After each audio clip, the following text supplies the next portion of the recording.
సర్కార్ ఏర్పాటుకు సై. గవర్నర్కు విజయ్ సమాచారం. రేపు ఉదయం 11:30 గంటలకు ప్రమాణం.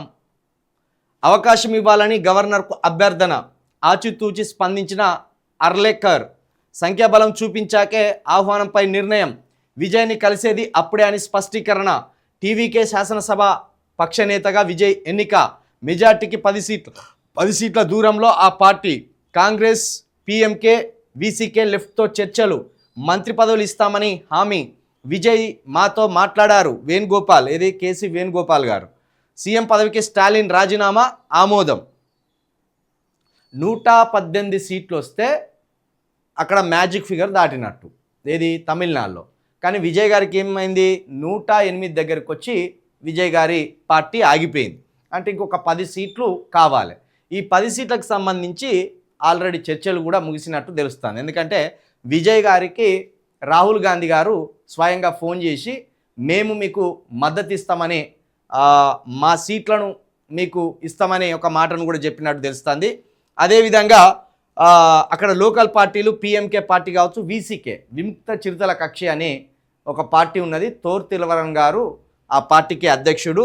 గతంలో ఆ పార్టీ 4 అసెంబ్లీ సీట్లను 2 ఎంపీ సీట్లను గెలుచుకున్నది. కానీ ప్రస్తుతం విజయ్ గారి హవాతోటి అక్కడ 2 సీట్లకు పరిమితమైంది. కాకపోతే భారీ ఎత్తున ఓట్లను చీల్చింది. ఇది దళిత్ పార్టీ. వీసీకే అక్కడ దళిత్ పార్టీ. ఈ దళిత్ పార్టీకి సంబంధించి ఇప్పుడు 2 సీట్లు ఉన్నాయి. ఈ 2 సీట్లు కూడా విజయ్ గారికి ఇస్తే 110 అవుతాయి. ఇంకొక 8 సీట్లు కావాలి. ఇక్కడ కాంగ్రెస్కు 3 వచ్చినట్టున్నాయి. ఈ 3 అటు కలిపితే 113 అవుతుంది. ఇక్కడ పీఎంకే అనే ఒక పార్టీ, అదేవిధంగా లెఫ్ట్ పార్టీలు, వీటికి కూడా తలా 2-3 సీట్లు వచ్చినాయి. ఇవన్నీ కలుపుకుంటే విజయ్ గారికి 130 సీట్ల వరకు వచ్చినట్టు అవుతుంది వీటి మద్దతుతోటి. అట్లా ప్రభుత్వానికి ఏర్పాటు చేయడానికి ఏ సమస్య కూడా ఉండదు.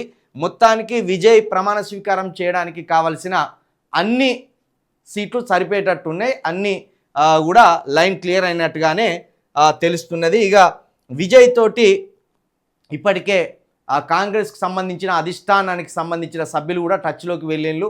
కేసీ వేణుగోపాల్ గారు కావచ్చు, లేకపోతే ఖార్గే గారు కావచ్చు, స్వయంగా రాహుల్ గాంధీ గారు కావచ్చు, వీళ్ళందరూ కూడా అభినందనలు తెలపడానికి, వాళ్ళ మద్దతును ఇవ్వడానికి విజయ్ గారికి ముందుకొచ్చిండ్రు.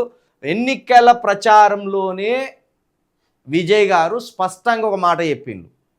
భావజాలం పరంగా, సిద్ధాంతం పరంగా నాకు ఏకైక శత్రువు బీజేపీ అని కుండ బద్దలు కొట్టినట్టుగా స్పష్టంగా తన ప్రసంగం ద్వారా తెలియజేసిండు. అందుకు తగ్గట్టుగానే తన ప్రాథమిక విధి విధానాలలో కూడా, తన పార్టీ ప్రాథమిక విధి విధానాల్లో కూడా సమానత్వం, సోదరభావం, లౌకికత్వం, సామాజిక న్యాయం, ఈ అంశాలతోటే విజయ్ గారు పార్టీ ఎన్నికలకు కూడా వెళ్ళడం జరిగింది. ఇక గురువారం రేపు ఉదయం 11:30 గంటలకు విజయ్ అనే నేను అనే మాటతోటి విజయ్ ప్రమాణ స్వీకారం ఉండబోతున్నట్టుగా కూడా తెలుస్తుంది. ఇది మామూలు విజయం కాదు.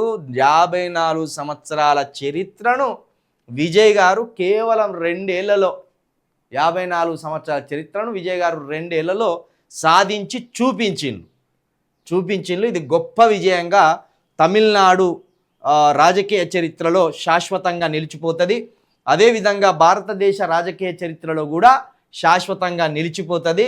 విజయ్ గారి స్ట్రాటజీ, విజయ్ గారి విజనరీ, విజయ్ గారు ఎన్నికలకు వెళ్ళిన క్రమంలో ఆయన అనుసరించిన వ్యూహాలు, ఇవన్నీ కూడా రానున్న కొత్త తరం రాజకీయాలకు, కొత్త తరం నాయకులకు ఒక పాఠంగా కూడా తీసుకోవచ్చు. ఆయన ఎట్లా పార్టీని పెట్టిండు, ఎట్లా ముందడిగి పోయిండు, ఏ విధంగా గెలిచిండు, ఏ విధంగా ఇన్ని సీట్లను తెచ్చుకోగలిగిండు అనేది ఒక లెసన్ లాగా తీసుకోవచ్చు, ఒక స్ఫూర్తిలాగా తీసుకోవచ్చు అని చెప్పడంలో ఏమాత్రం సందేహం అయితే లేదు. ఏం చేసిండంటే విజయ్ ఏం చేసిండంటే,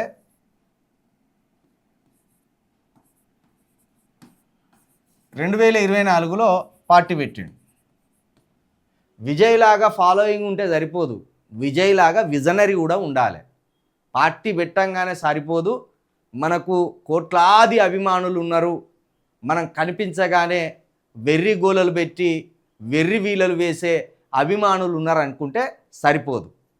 విజయ్కి ఎంత ఫాలోయింగ్ ఉన్నదో ముఖ్యమంత్రి కావడానికి విజయ్ అంతకంటే విజనరీగా ఆలోచించాడు. అక్కడ ఆయన సక్సెస్ అయ్యాడు. 2024లో పార్టీ పెట్టిన తర్వాత ఒక పెద్ద ఐటీ సెల్ను నిర్మించాడు, ఐటీ వింగ్ను నిర్మించాడు. ఫ్యాన్స్నే తన ప్రచార కార్యకర్తలుగా వాడిండు. ఫ్యాన్స్ తోటే సోషల్ మీడియా వింగ్ని ఏర్పాటు చేసిండు. ప్రతి బూత్ స్థాయిలో ఐటీ వింగ్లను ఏర్పాటు చేసుకున్నాడట. విజయ్కి సమయం ఉన్న ప్రతిసారి ఫ్యాన్స్ తోటి సమావేశాలు ఏర్పాటు చేసిండు. బూత్ స్థాయి నుంచి రాష్ట్ర స్థాయి వరకు అవసరం ఉన్న ప్రతిసారి ఫోటో సెన్షన్ల పేరుతోటి అభిమానులకు టచ్లోకి వెళ్ళి వాళ్ళతోటి గడిపి వాళ్ళతోటి ఫోటోలు దిగి వాళ్ళు ఇచ్చే సూచనలు తీసుకొని ఈయనిచ్చే సలహాలు వాళ్ళకి ఇచ్చి ఇట్లా 2 సంవత్సరాలు ఫ్యాన్స్ తోటి మమేకమైండు. మనోళ్ళు ఒక ఫోటో ఇవ్వనగానే తన్నుతారు వాడిని, వీడు దేవుడు అన్నట్టు వాడిని తన్నుతారు. కానీ విజయ్ గారు ఏదైతే ఫ్యాన్ క్లబ్ ఉందో ప్రతి ఏరియాలో ఫ్యాన్ క్లబ్ పెట్టిండట. ప్రతి మండల స్థాయిలో ఫ్యాన్ క్లబ్లు పెట్టి ఆ ఫ్యాన్ క్లబ్లనే సోషల్ మీడియా వింగ్స్గా మార్చి ప్రచారాన్ని విస్తృతంగా జనాల్లోకి తీసుకుపోవడానికి ఆలోచన చేసిందట. అట్లా ప్రతి 2 నెలలకు ఒకసారి ఈ సోషల్ మీడియా వింగ్ని పర్యవేక్షించడం, ఫ్యాన్స్కి అందుబాటులోకి రావడం, పార్టీని ప్రజలు ఏ విధంగా కార్యకర్తలు ఏ విధంగా ప్రజల్లోకి తీసుకుపోతున్నాడని ఒకసారి సరిచూసుకోవడం, ఇవన్నీ చేసిండట. కాబట్టే ఆయన ఈరోజు ఒక అద్భుతమైన విజయాన్ని, ఎవరు ఊహించని విజయాన్ని కూడా సొంతం చేసుకున్నాడు. ఇట్లా